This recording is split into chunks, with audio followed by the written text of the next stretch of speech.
Hello and welcome back to Gourmet Science Studio. We are starting with our new chapter, chapter number 7.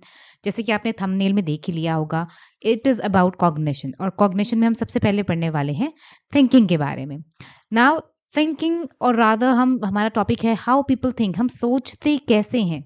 आप thinking कह लीजिए या फिर उसको कॉग्निशन कह लीजिए, it is same thing. So cognition या थिंकिंग एक वो मेंटल एक्टिविटी है जो आपके ब्रेन में होती है जब भी आप कोई इन्फॉर्मेशन को प्रोसेस करते हैं. It is always going on, right. किसी और इन्फॉर्मेशन को आपको ऑर्गेनाइज करना है तब आप अपना कॉग्निशन का यूज़ कर रहे हैं. किसी इन्फॉर्मेशन को समझना है, जैसे अभी हम इस टॉपिक को समझ रहे हैं, तो अंडरस्टैंड करने के लिए भी आप कुछ तो सोच रहे हैं, एकदम बिल्कुल डम्ब होके नहीं बैठे हैं ना. You are somewhere, things are going into your brain. You are trying to contemplate it, you are trying to understand it. जो मैं कह रही हूँ आप उसको सुन रहे हैं और आप कहीं ना कहीं उसको प्रोसेस कर रहे हैं और आपको चीज़ें समझ आ रही हैं. कम्युनिकेशन में, ठीक है, आई अंडरस्टैंड कि बहुत से लोग बोलने से पहले सोचते नहीं है बिल्कुल भी, but you must always think before you speak, right.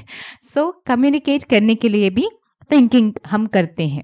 Compare करने के लिए, कंपेयर किससे करने के लिए, कोई भी इंफॉर्मेशन जो आपके ब्रेन में ऑलरेडी एग्जिस्टिंग है, ठीक है, जो भी नॉलेज आपके ब्रेन में ऑलरेडी है, जो भी नॉलेज आपके ब्रेन में ऑलरेडी एग्जिस्ट कर रही है और अब आपको कोई नई इंफॉर्मेशन मिली है, तो आप उसको कंपेयर करने के लिए भी you think. Making decision, obviously decision making करना है तो बिना सोचे समझे डिसीजन लेना तो बहुत ही स्टूपिडिटी हो जाएगा. तो सोच समझ के डिसीजन लेंगे तो तभी भी हम थिंकिंग कर रहे हैं. प्रॉब्लम सॉल्विंग तो बिना थिंकिंग के हो ही नहीं सकती. हम सोल्यूशन ढूंढने की कोशिश कर रहे हैं. We are trying to find out the solution of a problem, of course we are thinking, right. पर ये सब चीज में एक और चीज है जो हम यूज़ कर रहे हैं, वो है मेमोरी. क्यों? क्योंकि जैसे कि मैंने आपको बोला कि जब आप कंपेयर कर रहे हैं, आपके ब्रेन में ऑलरेडी जो स्टोर्ड नॉलेज है, ठीक है, इन योर ब्रेन, तो वो आपकी मेमोरी से ही निकल कर आ रहा है ना. So memory is also part of thinking, but it is just the one aspect of it. ठीक है, बाकी ये सब काम करने के लिए भी हमें थिंकिंग कर रहे हैं, या कॉग्निशन इसको बोलते हैं, कि जो हम इस्तेमाल कर रहे हैं. नाउ डैनियल कानेमन एंड कीथ स्टैनोविच, ऐसे दो लोग हैं, ऐसे दो साइकोलॉजिस्ट हैं जिन्होंने दो मेजर स्टाइल्स ऑफ थिंकिंग के बारे में बात की है. स्टाइल नंबर 1 क्या है? स्टाइल नंबर 1 कहता है कि क्विक एकदम डिसीजन मेकिंग करते हैं हम, ऑटोनॉमिक. और हम वैसे बाय द वे, हम स्टाइल जो हम थिंकिंग करते हैं, we include both the styles of thinking. ऐसा नहीं है कि कोई जना सिर्फ थिंकिंग 1 को फॉलो करता है और कोई जना सिर्फ थिंकिंग 2 को. We include both the styles to think. So जो थिंकिंग 1 है, it is fast, quick decision making, automatic होती है. It is more based on your intuition, your instincts. आपका पास्ट एक्सपीरियंस क्या रहा है, you know, it is guided by your innate ability, और personal आपके एक्सपीरियंसेस क्या रहे हैं. और मेंटल शॉर्टकट्स इसमें यूज़ करते हैं हम. For example, instantly knowing the face looks familiar to somebody, you know, या you are driving on empty road, या एकदम डेंजर की सिचुएशन है, quickly you are reacting. That is thinking 1, क्योंकि थिंकिंग 1 बहुत फास्ट और क्विक एक्शन वाली है. वहीं पे इसके बिल्कुल ऑपोजिट है थिंकिंग 2. थिंकिंग 2 क्या है? रिलेटिवली स्लो है इन कंपैरिजन टू थिंकिंग 1. थोड़ी सी स्लो है, एफर्टफुल है, काफ़ी लॉजिक और एनालिसिस करती है, based on rules and careful reasoning. ठीक है, जो भी हमें रूल्स वगैरह, तो ये बहुत ज़्यादा थिंकिंग 2 जो है एजुकेशनल एक्सपीरियंस के बेस पे होती है. फॉर एग्जाम्पल, मैथ्स प्रॉब्लम आप सॉल्व कर रहे हैं, तो आप वहाँ पे भी सोच रहे हैं, लेकिन आपको जो फॉर्मूला लगाने हैं, जो मैथ्स के रूल्स होते हैं, वो सब ध्यान में रख कर आपको करना है. जो आपने एजुकेशन में सीखा है वो सब ध्यान में रख के डेटा एनालिसिस करना है. स्टैटिस्टिक्स में हम काम कर रहे हैं, स्टैट्स का कुछ कर रहे हैं, तो ये सब थिंकिंग 2 के अंदर अंदर आता है. ठीक है, सो ये थिंकिंग 1 से रिलेटिवली स्लो होता है.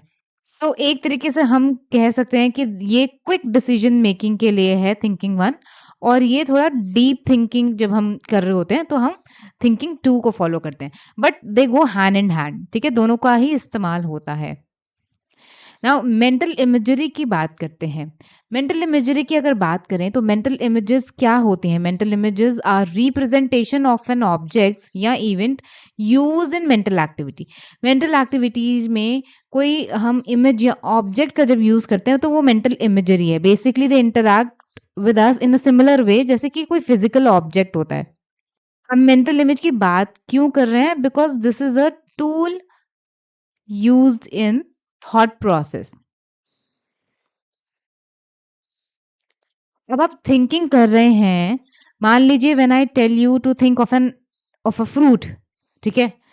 तो या मैं आपको बोल रही हूँ कि think of an red colour apple. तो अब आप रेड कलर का एप्पल जो है अपने माइंड में इमेजिन कर रहे हैं, रेड कलर का एप्पल, ठीक है? तो एक मेंटल इमेज क्रिएट हो रहा है ना उसका, तो वो है मेंटल इमेजरी। मेंटल इमेजरी में जो है हम चीज़ों को स्कैन कर सकते हैं, मैप कर सकते हैं, रोटेट कर सकते हैं। मान लीजिए आपने एक रेड कलर का, मैंने आपको इमेजिन करने के लिए बोला एप्पल, आपने इमेजिन कर लिया। अब मैं उसको बोल रही हूँ कि आप उसको देखो अच्छे से, मतलब घुमा के पूरा रोटेट करके उसको देखो अच्छे से। तो क्या आप माइंड में उसको रोटेट कर सकते हो एप्पल को? मतलब ऐसा थोड़ी ना कि कोई स्लाइड शो चल रहा है और उसपे एक एप्पल बन के आ गया आपके माइंड की स्लाइड पे, लेकिन आप उसको रोटेट नहीं कर सकते, ऐसा नहीं है। अपनी मेंटल आई में, अपने माइंड में आप उसको रोटेट कर सकते हो। अगर मैं बोलूँ कि आपने हाथ में एक एप्पल पकड़ा हुआ है और आप उसको अच्छे से देख रहे हो, ठीक है? मतलब ऊपर, नीचे और साइड्स से क्या कलर है, प्योर मतलब बिल्कुल रेड कलर है, रेड और येलो मिक्स है, ठीक है? या ग्रीन कलर का एप्पल है, कैसा एप्पल है? ये जो उसकी ऊपर स्टेम है या नहीं है, यहाँ पे लीफ है कि नहीं है, तो ये सब आप अपने दिमाग में इमेजिन कर सकते हो ना। तो ऑब्जेक्ट्स को आप रोटेट कर सकते हो, स्कैन कर सकते हो अच्छे से। और मैप हमने क्यों बोला है कि जब हम रास्ता किसी को बता रहे होते हैं या कोई हमसे रास्ता पूछता है, तो हम उसको जब रास्ता बता रहे होते हैं, तो उस जगह का, उस लोकेशन का मेंटल मैप हमारे दिमाग में आ जाता है। तो तभी तो हम उसको बताते हैं, यहाँ से अग्रवाल से लेफ्ट ले लेना, सीधा चलते जाना, फिर यहाँ से राइट ले लेना, फिर एक गोल चक्कर आएगा, वहां से लेफ्ट हो जाना। ऐसे रास्ता बताते हैं ना हम उसको। तो इसका मतलब मेंटल इमेज हमारे दिमाग में बन रही होती है, वही है आपकी मेंटल इमेजरी। मेंटल इमेज की एक खास बात क्या है? मेंटल इमेज की एक खास बात ये है कि ये वैसे ही है कि जैसे आप रियलिटी में जैसे कोई ऑब्जेक्ट को स्कैन कर रहे हैं या उसको रोटेट कर रहे हैं या देख रहे हैं, ठीक है? इस पे एक छोटा सा डेमोन्स्ट्रेशन भी है। फॉर एग्जांपल, कि मान लीजिए कि अगर मैं आपको कहूँ कि आप मुझे बताइए कि आपके घर में कितनी विंडोज़ हैं, तो आपके माइंड में इमीडिएटली आपके घर का एक लेआउट आ जाएगा, एक मैप आ जाएगा। उस मैप में आप काउंट करना शुरू करेंगे कि ये मेरा दरवाज़ा है, यहाँ मैंने एंटर करा, यहाँ पे एक खिड़की है, फिर यहाँ एक खिड़की है, फिर यहाँ एक खिड़की है, वहाँ एक खिड़की है। तो आप कहेंगे 4 खिड़कियाँ मेरे घर में, या मेरे घर में 5 खिड़कियाँ हैं, या जितनी भी खिड़कियाँ हैं, ठीक है? क्यों? और आपको ये टाइम लगेगा, जितनी ज़्यादा आपके घर में विंडोज़ होंगी, उतना टाइम लगेगा आपको ये बताने में कि आपके घर में कितनी विंडोज़ है। लेकिन अगर किसी के घर में उसको पता है कि मुश्किल से 1 या 2 विंडो है पूरे घर में, है ना? या विंडो ही नहीं है, बालकनी है बस, लेकिन विंडो तो नहीं है घर में, रूम्स में, किसी भी रूम में विंडो नहीं है। तो उसको ये बोलने में टाइम नहीं लगेगा कि मेरे घर में विंडो नहीं है। ठीक है? लेकिन जिसके घर में विंडो है, उसको काउंट करने में और वो टाइम क्यों लग रहा है? क्योंकि वो मेंटली मैप आउट कर रहा है। मेंटली उसने एक, उसके दिमाग में अपने रूम का नक्शा आ गया घर का, और वो अब चल रहा है। एंट्रेंस से लेके एंड तक वो अपने घर में चल रहा है, पूरे घर में घूम रहा है मेंटली, ठीक है? मेंटली, कि काउंट कर रहा है कि कितनी विंडोज़ है। तो ये एक मेंटल इमेज की बहुत खूबी है कि वो एकदम ऐसे हमारे साथ इंटरैक्ट करती है जैसे कि कोई सामने फिजिकल ऑब्जेक्ट हो, वैसे हम इंटरैक्ट करते हैं। नाउ मेंटल इमेजरी की एक और बात है that when we create a mental image, it is opposite of what we actually see. I mean how we see an actual image is opposite to the way we create a mental image. Let us understand this. It might seems confusing, but let us see. Mental image versus actual perception. मतलब अगर मैं आपको सेब को imagine करने के लिए बोल रही हूँ, इट्स नॉट अ सेब। ओके, जब मैं इमेजिन करने के लिए बोल रही हूँ एक एप्पल को, ठीक है, और जब आप एक्चुअली में एक एप्पल रखा हुआ है उसको देख रहे हैं, दोनों में क्या डिफरेंस है? Now seeing an actual image is bottom up processing. What is bottom up processing? Bottom up processing का क्या मतलब है? कि सेंसेस के थ्रू ब्रेन तक जा रही है आपकी इमेज, क्योंकि एक्चुअल इमेज आप देख रहे हो तो आपके सामने रखा है, तो ऑब्वियसली आपकी आईज देख रही हैं एप्पल को, सो इन्फॉर्मेशन आप उसको टच कर सकते हो, स्मेल कर सकते हो, यस एप्पल को स्मेल कर सकते हो, टेस्ट कर सकते हो, टच कर सकते हो, देख सकते हो। तो आपके सेंसेस के थ्रू जब और सेंसेस से इंफॉर्मेशन ट्रैवल हो रही है ब्रेन तक, तो उसको बॉटम अप प्रोसेसिंग कहते हैं। ठीक है, मतलब आपके विजुअल कॉर्टेक्स जो कि ऑसिपिटल लोब में होता है, हमारे ब्रेन के 4 लोब होते हैं। सबसे पीछे जो, जैसे मान लो जो हमारा ब्रेन है, तो यहाँ पर पीछे वाले हिस्से में ये तो फ्रंटल लोब हो गया, ये टेम्पोरल लोब हो गया, ठीक है, ये फ्रंटल लोब हो गया, ये पैराइटल लोब है, और यहाँ होता है ऑसिपिटल लोब। तो ऑसिपिटल लोब में विजुअल कॉर्टेक्स होता है, जहाँ पे आपकी इन्फॉर्मेशन जाती है, इमेज बनती है। The other brain areas interpret and compare this information, जो ऑलरेडी स्टोर्ड मेमोरीज होती हैं। मान लीजिए कल आपने एप्पल खाया था, वो एप्पल अच्छा नहीं निकला, अब वो ऑलरेडी एक स्टोर मेमोरी है कि यार कल वाला एप्पल तो बड़ा बकवास था, अच्छा नहीं निकला था, अब इसको काट के देखता हूँ ये वाला अच्छा है कि नहीं। ठीक है, नाउ टॉप डाउन प्रोसेसिंग क्या होती है कि जो जब हम मेंटल इमेज क्रिएट करते हैं, ये इंपॉर्टेंट स्लाइड है by the way, it's an important slide. ठीक है, कि जब हम मेंटल इमेज क्रिएट करते हैं तो टॉप डाउन प्रोसेसिंग होती है। टॉप डाउन प्रोसेसिंग मतलब कि आपकी ब्रेन में जो मेमोरी स्टोर है एप्पल की, वो एक आपके विजुअल कॉर्टेक्स में इमेज बना के लेके आती है। जब जैसे मैं आपको बोलूँ थिंक ऑफ एन एप्पल, अब आपके सामने एप्पल नहीं रखा, लेकिन आप कहाँ से उसको सोचोगे, जो आपकी ब्रेन में एप्पल की मेमोरी है। ठीक है, अगर आपके अपने मान लो कि कल ही एक एप्पल काटा और बड़ा सड़ा हुआ एप्पल निकला था, अगर आपकी मेमोरी वो है तो एकदम से वही मेमोरी आएगी। लेकिन आपके दिमाग में एक बहुत ही सुंदर लाल लाल सेब एकदम उसकी मेमोरी है, तो वो निकल कर आएगी। सो यहाँ पर ब्रेन जो नॉलेज ऑलरेडी स्टोर करके रखा है, वो इन्फॉर्मेशन को सेंड करता है विजुअल कॉर्टेक्स में। सो जो आपकी माइंड्स आई है, जो दिमाग में एक आपकी एक इमेज बनती है, तो वो बनती है, but without any sensory input. यहाँ पे आपकी सेंसरी इनपुट नहीं है, क्योंकि यहाँ आप देख नहीं सकते, आपके पास एक्चुअल एप्पल है नहीं, तो आप देख नहीं सकते, छू नहीं सकते, स्मेल नहीं कर सकते, टेस्ट नहीं कर सकते। तो आप क्या कर रहे हो, अपनी मेमोरी से निकाल रहे हो एक इमेज, और वो विजुअल कॉर्टेक्स तक जा रही है। तो ये है top down processing. Now brain में जब एक्टिविटी होती है, ब्रेन में जब मेंटल ये एक्टिविटी होती है, तो जब हम कोई इमेज को इमेजिन करते हैं या एक एक्चुअल विजुअल परसेप्शन हम करते हैं, एक एक्चुअल इमेज को परसीव करते हैं, तब ब्रेन में क्या एक्टिविटी हो रही होती है। There is an overlap between in brain areas. तो ये हमें न्यूरो इमेजिंग जो फंक्शनिंग टेक्निक्स होती हैं, फंक्शनल न्यूरो इमेजिंग टेक्निक्स होती हैं, जैसे कि एफएमआरआई, पेट स्कैन, उनसे हमें पता चला है। इनफैक्ट एक MEG स्कैन भी होता है। आप इसके फुल फॉर्म मुझे कमेंट सेक्शन में बताएंगे, मैं नहीं बता रही। ठीक है, तो फंक्शनल, थोड़ा बहुत काम आप भी करा करो ना। फंक्शनल न्यूरो इमेजिंग टेक्निक्स होती हैं ये सारी, ठीक है, जिससे हम ब्रेन की में हो रही फंक्शनिंग को देख सकते हैं, कौन सा एक्टिव एरिया है और कौन सा नहीं। सो ये टेक्निक्स है एफएमआरआई, पेट स्कैन, MEG। इसकी फुल फॉर्म्स आप कमेंट में लिखेंगे। Shows that there is an overlap. जब हम विजुअली कुछ इमेजिन करते हैं, हमारा मेंटल इमेज क्रिएट करते हैं, या एक्चुअली में हम कुछ परसीव करते हैं, तो उसमें बहुत ओवरलैप है। सारे एरियाज एक्टिव होते हैं हमारे ब्रेन के। फ्रंटल लोब एक्टिव होता है उस टाइम पे, क्योंकि there is a cognitive control और प्लानिंग के लिए जो फ्रंटल लोब, ये देखो ये मिनी फंक्शंस भी यहाँ पे लिख दिए हैं।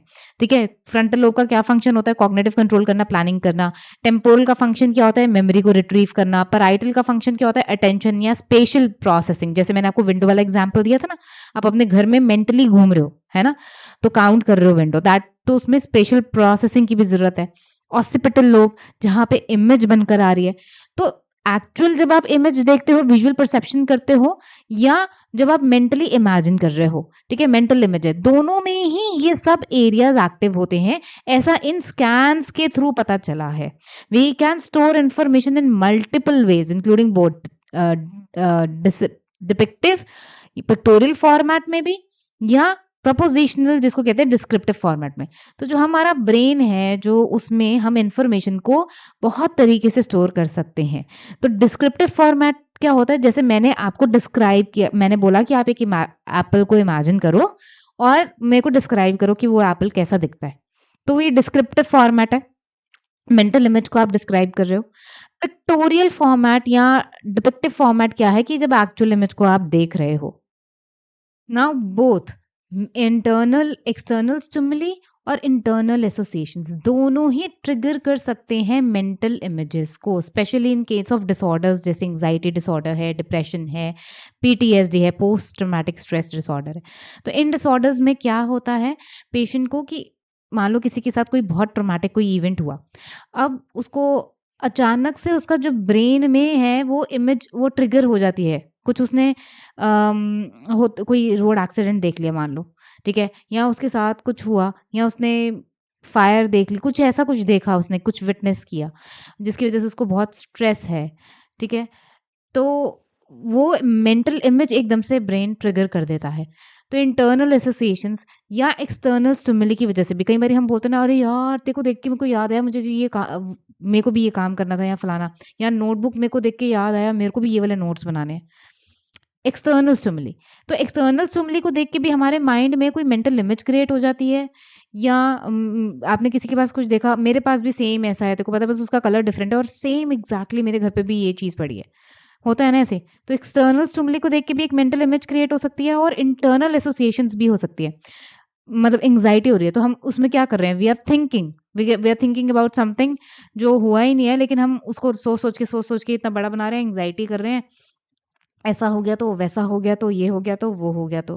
डिप्रेशन में हम प्रॉब्ली पास्ट की चीज़ों को लेके बार बार वो सिनारियो रिपीट कर रहे हैं अपने माइंड में। We are creating images, we are creating stories, you know. And PTSD में भी ऐसे ही होता है, फ्लैशबैक्स आते हैं, नाइटमेयर्स आते हैं। तो आपके आपके माइंड की आई में एक मेंटल इमेज बन के आ जाता है।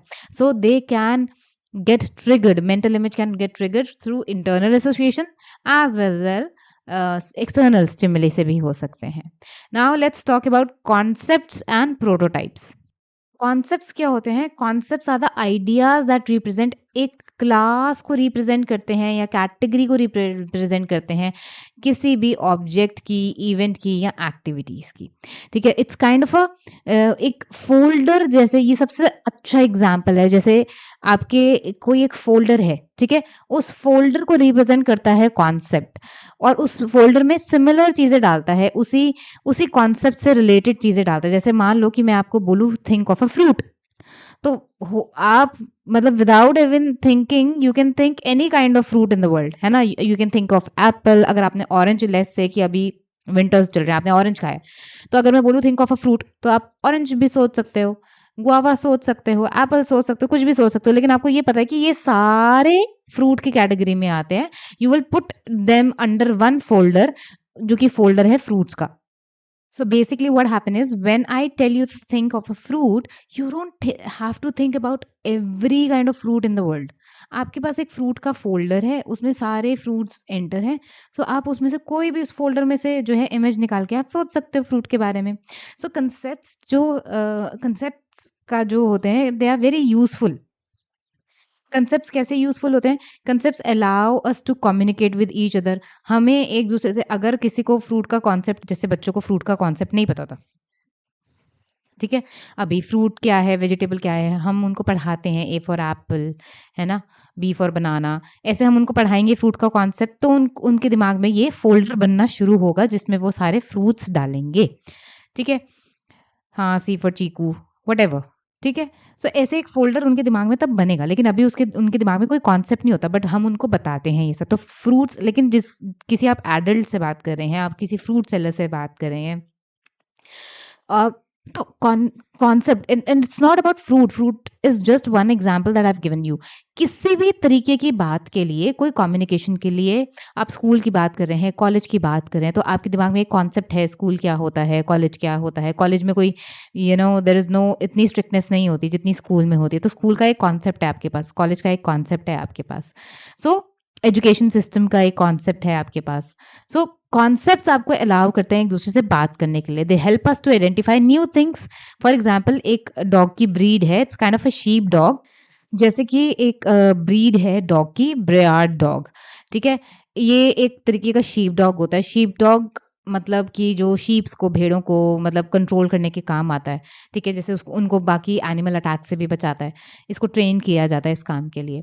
सो बहुत यूज़ होता है, मतलब शीप डॉग की ब्रीड है। अब मान लो ये ब्रीड आपने कभी भी नहीं देखी, पर इसकी आप इंटरनेट पे फ़ोटो अगर सर्च करोगे तो आपको पता चलेगा ये काफ़ी, इसके इतने लंबे-लंबे बाल होते हैं, हाइट में भी लंबा होता है, ठीक है? तो ये ब्रीड जब आप देखोगे तो आपको लगेगा बड़ा अजीब-सा दिखने वाला डॉग है ये तो।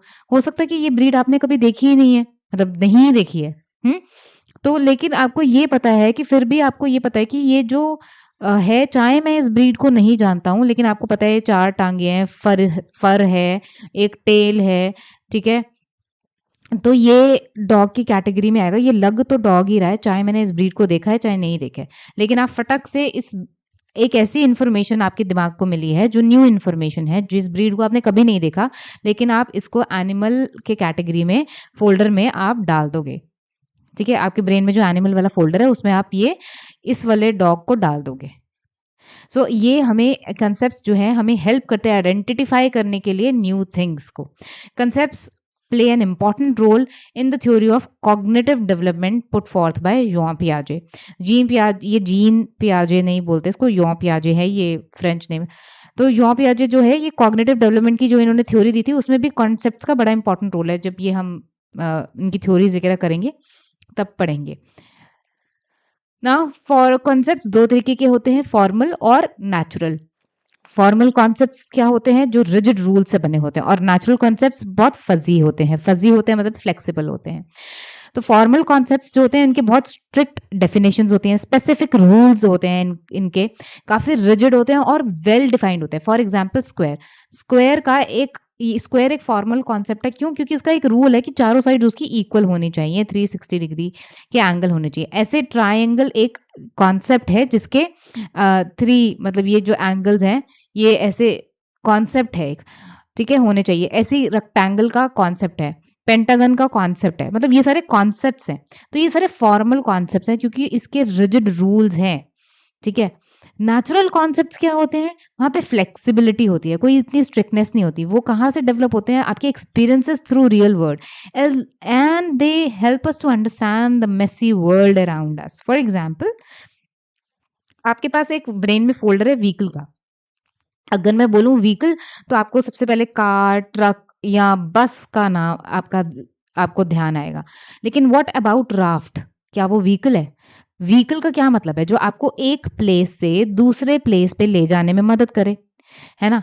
तो ऐसे तो व्हीकल में आप ऑटो रिक्शा भी रख सकते हो। लेकिन राफ्टिंग, जब हम रिवर राफ्टिंग करते हैं, ठीक है, रिवर राफ्टिंग करते हैं, तो क्या रिवर राफ्टिंग भी तो हमें एक छोर से दूसरी छोर नदी के लेके जा रही है। तो क्या ये व्हीकल है? अब ये हमें, लेकिन हमारे कॉन्सेप्ट के सामने लगता है यार ये क्या है? एरोप्लेन व्हीकल है, ट्रेन व्हीकल है। ट्रेन को ट्रेन ही बोलते हैं, ठीक है। एरोप्लेन को एरोप्लेन ही बोलते हैं। तो फिर क्या डिफरेंस है? तो आपको लगता है कि यार हाँ, मतलब एक जगह से दूसरी जगह जाने में हमें मदद तो कर रही है ट्रेन भी, मदद तो कर रहा है एरोप्लेन भी, लेकिन फिर हम इसको व्हीकल, पता नहीं, मतलब हाँ, ट्रेन को ट्रेन ही बोलते हैं, व्हीकल तो कभी बोला नहीं, एरोप्लेन को एरोप्लेन ही बोलते हैं, व्हीकल तो कभी बोला नहीं। बट एक्चुअली देखा जाए तो वो व्हीकल ही है ना। आपको एक जगह से दूसरी जगह ट्रांसपोर्ट कर रहा है, आपको एक जगह से दूसरी जगह लेके जाने में मदद कर रहा है, तो वो व्हीकल नहीं है? May be, you know. So natural concepts जो होते हैं थोड़े से इनकी ब्लर होते हैं, मतलब। लेकिन फॉर्मल कॉन्सेप्ट में कोई कंफ्यूजन नहीं है भाई, ये तो एकदम वेल डिफाइंड होते हैं, एकदम रिजिड रूल होते हैं। अगर चारों साइड इक्वल नहीं है तो स्क्वायर नहीं हो सकता, ठीक है। तो ये होता है। नाउ अब बात करते हैं प्रोटोटाइप की। तो कॉन्सेप्ट की बात कर ली हमने, कॉन्सेप्ट समझ में आ गया। कॉन्सेप्ट दो टाइप के होते हैं, फॉर्मल और नेचुरल, वो समझ आ गया। अब बात कर रहे हैं हम प्रोटोटाइप की। नाउ प्रोटोटाइप क्या होता है? Prototype is a best example of a concept. जैसे कि फॉर एग्जाम्पल, इसको एग्जाम्पल से समझो नहीं तो कंफ्यूज हो जाओगे। हालांकि लास्ट में हम रिविजन करेंगे, बट प्रोटोटाइप क्या है? जैसे फॉर एग्जाम्पल, मैंने जब आपको बोला कि think about a fruit, think of a fruit, आपने शायद एप्पल के बारे में सोचा। वाई? आपने एप्पल के बारे में क्यों सोचा? क्योंकि ये कॉमन ट्रेड्स जो फ्रूट के हैं उसमें फिट करता है। जैसे कि ये स्वीट है, इसके सीड्स होते हैं, ट्री पेड़ पे लगता है, ये राउंड होता है एंड ऑल, ठीक है। संतरा खाया था अभी लेटेस्ट, अभी क्योंकि टाइम विंटर्स का है। अगर आपने ऑरेंज खाया तो शायद आपने ऑरेंज के बारे में सोचा होगा। बट नॉर्मली अगर मैं बोलूँ लोगों को, मेजॉरिटी ऑफ लोग एप्पल के बारे में सोचेंगे when I will say think of a fruit. Why? क्योंकि ये कॉमन ट्रेड्स में फिट इन होता है। So apple becomes the best example, it is the best prototype of fruit. Prototype की अगर मैं बात करूँ तो एक काइंड ऑफ अ डमी नहीं होता, एक सैम्पल मॉडल नहीं बनाते हम जैसे सैम्पल, तो ये कुछ वैसा सही है। तो कॉन्सेप्ट का जो फोल्डर है ना, ठीक है, आपके पास जो फ्रूट के कॉन्सेप्ट का फोल्डर है जिसमें आपने सारे फ्रूट्स जितने भी आपको पता है उसमें डाले हुए हैं, उसका बेस्ट एग्जाम्पल निकालने के लिए बोलूँ तो शायद आप एप्पल निकाल के रख दोगे, उस फ़ोल्डर में से। सो ये होता है प्रोटोटाइप, ठीक है? प्रोटोटाइप वेरी भी करते हैं बाय एक्सपीरियंस एंड कल्चर। जैसे मान लो किसी ने एक्सपीरियंस और कल्चर की अगर मैं बात करूँ, इसका एग्ज़ाम्पल दूँ, तो आपको आपको ये पता है कि एक ब्लैक टमेटो भी होता है। हाँ, मतलब ब्लैक कलर का टमाटर भी होता है। ब्लैक कलर का। लेकिन आपने देखा नहीं है, क्योंकि आपके कल्चर में ऐसा है नहीं, आपने एक्सपीरियंस नहीं करा है, तो वो आपके लिए अगर मैं टमाटर का मतलब वेजिटेबल का प्रोटोटाइप बोलूँ तो वो निकल कर नहीं आएगा। और वैसे भी टमेटो जो है एक फ्रूट में आता है, लेकिन क्योंकि ये सावर इन टेस्ट होता है, इसको हम ज़्यादातर वेजिटेबल मतलब हम वेजिटेबल्स बोलते हैं, but actually it's a fruit. But हम अपने फ्रूट वाले फ़ोल्डर में इसको डालने से हिचकिचाते हैं, we hesitate to do that, right? So experience, आपने जो एक्सपीरियंस करा है, जो आपके कल्चर में है जैसी चीज़ें, वैसे आप देखते हैं और उसी चीज़ को आप वहीं से आप एक बेस्ट प्रोटोटाइप क्रिएट करते हैं, एक एग्ज़ाम्पल क्रिएट करते हैं। सो प्रोटोटाइप जो है it's the most typical example that you can think of, ठीक है? How do prototypes affect thinking? Prototypes हमारी थिंकिंग को कैसे इम्पैक्ट करते हैं? हम प्रोटोटाइप हमारे पास होता है तो इसलिए हम न्यू आइटम्स को अपने प्रोटोटाइप से कंपेयर कर सकते हैं, ठीक है? कि हमारे यहाँ तो ऐसे होता है, हमारे अब जैसे फॉर एग्जांपल हमारे यहाँ पे रेड कलर का टमेटो होता है ना? और मैं आपको बता रही हूँ कि एक ब्लैक कलर का टमेटो भी होता है, एक ग्रीन कलर का टमेटो भी होता है। ग्रीन तो आपने देखे ही होंगे अक्सर, ठीक है? सो रेड भी होता है, ब्लैक भी होता है, ग्रीन भी होता है। तो आपको जो ऑलरेडी आपके दिमाग में इमेज है, उसमें कंपेयर करने में प्रोटोटाइप हेल्प करते हैं।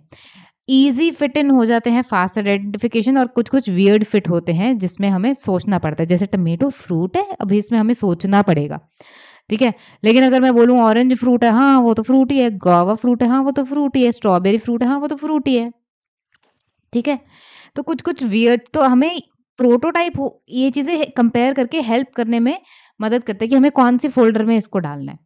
तो टमेटोज़ का मैंने जैसे बताया कि टमेटोज़ और ऑलिव्स जो हैं they are fruit, but they are because वो स्वीट नहीं है, सावर टेस्ट में होते हैं, टैंगी सा टेस्ट होता है ऑलिव्स का, तो इसीलिए हम उसको हेजिटेट करते हैं फ्रूट वाले फ़ोल्डर में डालने के लिए।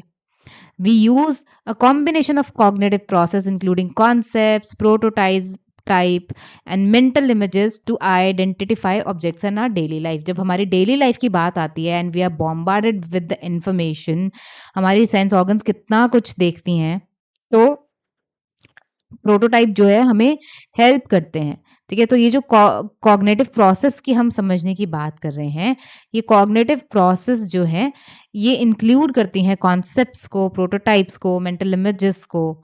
ये सब चीज़ें कॉग्निटिव प्रोसेस का हिस्सा हैं। नाउ कॉन्सेप्ट्स कैसे हेल्प करते हैं ऑर्गेनाइज करने में वर्ल्ड अराउंड अस? पहली बात तो ये कॉन्सेप्ट से क्लैरिटी आ जाती है, ठीक है? हाँ, जो भी इन्फॉर्मेशन हम दिन भर में देखते हैं, क्योंकि हमारे पास हर चीज़ का एक कॉन्सेप्ट, एक फ़ोल्डर है हमारे ब्रेन में, तो वहाँ पे हमें चीज़ें को पुट करने में आसानी होती है, ठीक है? अब इसमें भी 2 चीज़ें हैं, एक है स्कीमा, एक है स्क्रिप्ट। स्कीमा क्या होता है? स्कीमा मेंटल ब्लूप्रिंट्स हैं, जो प्लेसेस, ऑब्जेक्ट्स, इवेंट्स, पीपल किसी के लिए भी हो सकते हैं। For example library. अब आपको लाइब्रेरी का एक ब्लूप्रिंट पता है। अगर मैं लाइब्रेरी शब्द बोलूँ तो आपके दिमाग में एक इमेज आ जाती है कि एक ऐसी जगह जहाँ पे साइलेंस मेंटेन करना होता है, जहाँ पे बहुत सारी बुक्स रखी होती हैं, ठीक है? वहाँ पे साइलेंस मेंटेन करना होता है और क्वाइट वाइब होती है वहाँ की। तो ये एक स्कीमा है, मतलब एक ब्लूप्रिंट है आपके पास। या फिर ऐसे समझिए कि मान लीजिए कि आप अपने घर में एक रीडिंग कॉर्नर, ठीक है, रीडिंग कॉर्नर बनाना चाहते हैं अपने घर में। तो आपके दिमाग में क्योंकि एक लेआउट है, एक ब्लूप्रिंट है लाइब्रेरी का, तो आप सोच रहे हैं कि अच्छा लाइब्रेरी में जैसे क्वाइट से एक शांति सी जगह होती है, तो ऐसे मैं भी एक रीडिंग कॉर्नर बनाऊँ, तो अपने घर का कोई एक कोना पकड़ूँगा, वहाँ पे एक रैक एक शेल्फ, मतलब पूरी बुक्स की रैक रखूँगा, एक टेबल और एक चेयर हो जाएगी और वहाँ बैठ के मैं अपना शांति से पढ़ा करूँगा। काइंड ऑफ मेरे घर की लाइब्रेरी। हो सकता है मैं छत पे कमरा बना लूँ। तो क्या मतलब है इसका कि आपने ये कैसे बनाया? यहाँ तक आप कैसे पहुँचे? क्योंकि आपके पास एक ब्लूप्रिंट था, क्योंकि आपके पास लाइब्रेरी का कॉन्सेप्ट था, इसलिए आप यहाँ तक पहुँच पाए। कॉन्सेप्ट में, स्कीमा में और हमने क्या करा था अभी पीछे प्रोटोटाइप में क्या फ़र्क होता है ये मैं अभी डिटेल में आपको बताती हूँ। पहले स्क्रिप्ट कर लेते हैं खत्म। स्क्रिप्ट क्या है? Script is the schema about the sequence of action, मतलब पूरी स्क्रिप्ट माइंड में। जैसे अगर मैं बोलूँ कि कोई आपको बोले आपका फ्रेंड कि let's go for a movie, तो आपको पता है कि स्क्रिप्ट चल पड़ती है कि पहले टिकट्स का अरेंजमेंट करना है, स्नैक्स लेंगे, सीट ढूँढेंगे, बैठेंगे, मूवी देखेंगे। तो ये पूरे सीक्वेंस है ना एक। कि ऐसे ही होगा ना, बिना टिकट के तो मूवी देखने नहीं चले जाओगे। हो सकता है आप स्नैक्स स्किप कर दो, पर यू विल बाय टिकट। हो सकता है आप जाके पॉपकॉर्न खरीदो, you will go and find your seat कि कौन से आपका सीट नंबर है। फिर आप बैठोगे, पॉपकॉर्न खाओगे और मूवी स्टार्ट होगी, अपना मूवी एंजॉय करोगे। So this is the whole sequence of action. This is called script. Now concepts are also important in problem solving. अगर किसी चीज़ का कॉन्सेप्ट ही क्लियर नहीं है, कुछ कॉन्सेप्ट ही नहीं है आपके पास उस चीज़ का, तो प्रॉब्लम क्या सॉल्व करोगे आप? सो अभी कन्फ्यूजन मुझे लगता है सबसे ज़्यादा इस टाइम पे हो रही होगी कि जो 3 हमने चीज़ें ऑलमोस्ट ओवरलैपिंग सी समझी हैं, वो क्या होती हैं? एक हमने समझा कॉन्सेप्ट, फिर हमने समझी prototype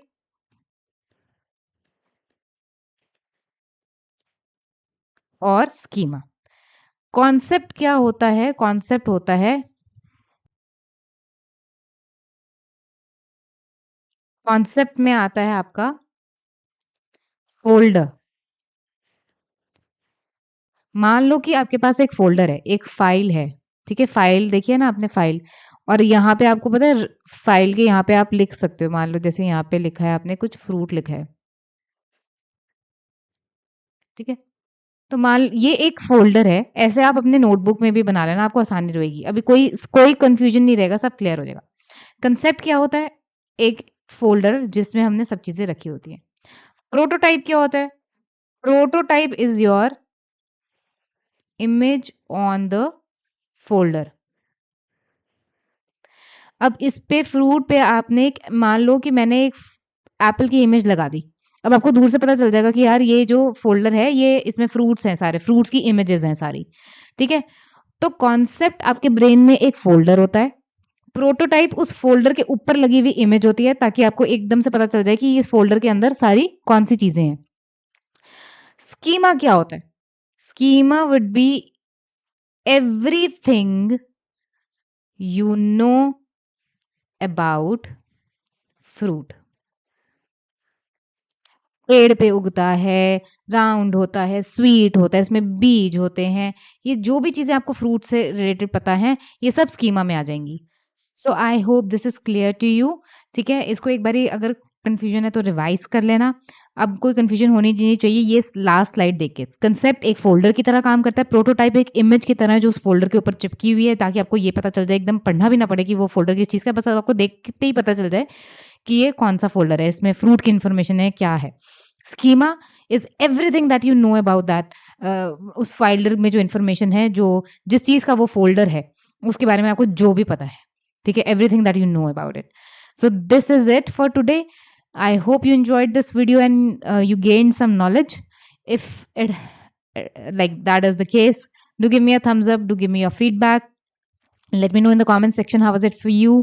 Subscribe to my channel if you haven't already, and I'll see you next time. Community post में मैं कुछ पोस्ट करती रहती हूँ क्वेश्चंस, वो देख लेना, चेकआउट कर लेना, and I will see you next time. Bye.